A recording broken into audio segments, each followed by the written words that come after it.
반지하에서 지상으로 올라오면서 곰팡이와는 영원히 안녕일 줄 알았다. 오랫동안 반지하 방에서 살았던 나는 곰팡이가 정말 싫었다.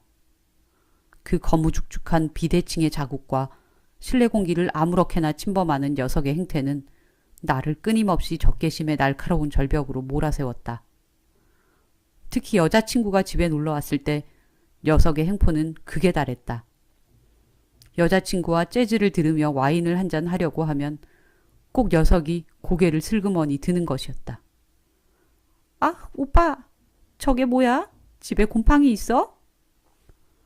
그럴 때면 나는 왠지 주눅이 들어 기어들어가는 목소리로 대답하곤 했다. 약처리에도 늘 그러네. 그런 대화가 오가면 감미롭게만 느껴졌던 분위기는 어느새 색이 바래져 아무런 감흥도 내지 못했다. 그리고 이어지는 어색한 시간. 그걸로 그날의 분위기는 끝이다. 그래서 나는 악착같이 돈을 모아 1.5층에 있는 원룸으로 이사를 했다.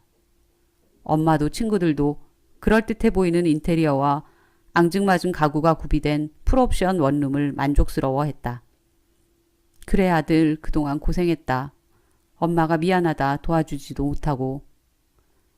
아빠가 돌아가신 지 1년도 안 돼 날건달 같은 놈한테 시집간 엄마가 그래도 자식이라고 찾아와서는 해준 말이었다. 지금은 또 다른 놈한테 시집 가셨다. 나름 능력 있으시다. 진작 이사 오지. 그 곰팡이 냄새 나는 집에서 오래도 살았다. 예전에 내가 좋아했던 여자를 먼저 낚아챘던 친구놈이다. 그때는 좀 서먹했지만 내가 친구를 잘 못 사귀는지라 여전히 하나뿐인 친구다. 이사하고 나서 한 달 정도는 새로운 보금자리가 정말 마음에 들었다. 직장에서 일이 끝나면 바로 집으로 들어와 음악을 듣고 웹툰을 보았다. 더없이 평화로웠다. 하루 종일 여기저기 돌아다니며 케이블을 연결해주는 일을 하고 나면 그야말로 녹초가 되어 잠자기 바빴는데 이제는 음악 들을 여유도 생기고 좋아하는 웹툰도 볼 수 있었다. 하지만 내게 처음으로 주어진 삶의 작은 후사는 오래가지 못했다. 곰팡이가 발견된 것이다. 새로 이사한 1.5층 원룸에서 녀석의 얼굴을 또 보게 될 줄이야. 여기가 어디라고 감히 또 나타나. 벽과 침대 틈새에 먼지를 닦아내다가 곰팡이를 발견한 나는 일단 침대를 벽에서 멀찌감치 떨어뜨려 놓았다. 다음날 퇴근해서 보니 녀석은 벽을 잠식해 들어가는 모양새를 취하고 있었다. 전날과 비교해보니 엄청난 기세로 벽을 검회색으로 물들이고 있었다.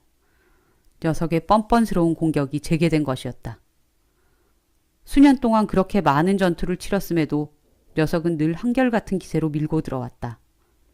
나는 바로 녀석을 퇴치할 약품들을 처박아 놓았던 가방에서 꺼내들었다. 그리고 건물주에게 전화를 했다. 아, 곰팡이요. 지금은 힘들고 봄이 오면 도배 한번 새로 합시다. 건물주의 대리인이란 사람이 늘 있는 일이라는 듯 심드렁하게 대답했다. 곰팡이가 점령하고 있는데 천하태평이라니. 본인의 집이라면 그럴 수 있을까? 하긴 이런 질문도 이제는 지쳤다. 건물 소유자나 그 대리인들은 전혀 감정이입이 안 되는 인간들이기 때문이다. 감정이입이 되는 사람들이라면 그런 부를 축적하지도 못했을 것이고 그런 돼지 같은 자들의 대리인이 되지도 않았을 것이다. 결국 이번에도 독가스를 내뿜는 곰팡이와 격전을 치를 사람은 나밖에 없었다. 나는 그동안 축적해온 녀석들에 대한 정보와 새로운 인터넷 정보를 취합하여 녀석들을 박멸해 나갈 전력을 세웠다. 약품을 아끼지 않았으며 추운 날씨에도 환기를 하는 걸 결코 귀찮아하지 않았다. 심지어는 보안상의 위험이 있음에도 불구하고 출근할 때 창문을 열어놓는 극단의 전략까지 구사했다. 그러나 이런 노력을 비웃기라도 하듯 녀석은 하루가 다르게 번창했다. 아마 녀석도 나처럼 그간 여러 정보와 훈련을 거쳐온 것임에 틀림없다. 그러지 않고서야 어떻게 일주일 만에 한 벽면을 모두 점령할 수 있느냐 말이다. 나는 분하고 원통했다. 분명히 녀석에게서 탈출했다고 생각했는데 이렇게 다시 집을 빼앗긴다고 생각하니 분통이 터졌다. 도저히 안 되겠어. 나는 다음날 출근도 하지 않고 하루 종일 녀석을 관찰했다. 녀석은 침대가 있던 벽에 이어 다른 벽으로 진출하고 있었다. 아마도 모든 벽을 다 접수하고 그 다음에는 바닥, 천장, 그리고 침대까지 올라올 요량인 듯 보였다. 이대로 당할 수는 없었다. 나는 철물점에 가서 토치를 사왔다. 너희들은 이제 모두 죽었어. 나는 토치에 불을 붙여 온 벽을 그을렸다. 불길이 다른 곳으로 번지지 않게 세심히 살피며 녀석을 공략했다. 그 결과 건물에 불이 나거나 하는 위험한 상황은 벌어지지 않았다. 나는 그저 녀석을 태워버리고 싶었고 작전은 잘 맞아 들어갔다. 내 방의 온 벽이 불길에 그을리긴 했지만 결과는 완벽했다. 녀석이 불길과 함께 감쪽같이 사라져버린 것이었다. 박 기사 어제 왜 무단결근했어? 오 과장이 따져 물었다. 나는 대답하지 않고 희죽 웃었다. 좋은 일이 있었어요. 더 이상 녀석은 나를 괴롭히지 못할 거예요. 오 과장은 고개를 설레설레 흔들더니 제자리로 가버렸다. 오 과장이 동료들과 수군거리는 소리가 들려왔다. 박 기사 요즘에도 술 많이 하나? 그래, 마음대로들 떠들어라. 전혀 상관없다. 난 이제 행복한 사람이니까. 퇴근을 하고 집에 돌아와 체크해보니 여전히 곰팡이 녀석은 자취를 감추고 없었다. 검게 그을린 벽은 치열했던 전투의 흔적으로 남아있었다. 그 벽을 보는 것이 나쁘지 않았다. 내 승리의 표식이니까. 난 승리의 감격을 느끼며 편하게 잠이 들었다. 오랜만에 느껴보는 안락함이었다. 하지만 그도 잠시 새벽녘에 잠이 깼다. 몸이 간지러웠다.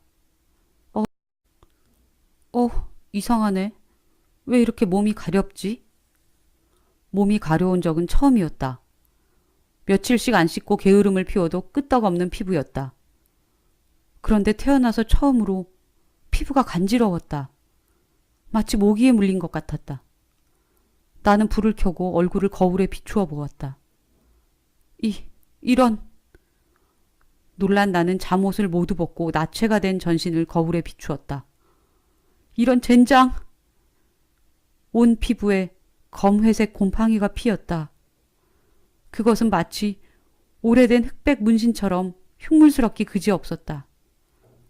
허락도 받지 않은 채 치명적인 독을 몸에 뿜어내고 있는 녀석이 나를 보고 씩 웃는 것 같았다. 녀석은 이로써 나와의 싸움에서 완벽히 이겼다.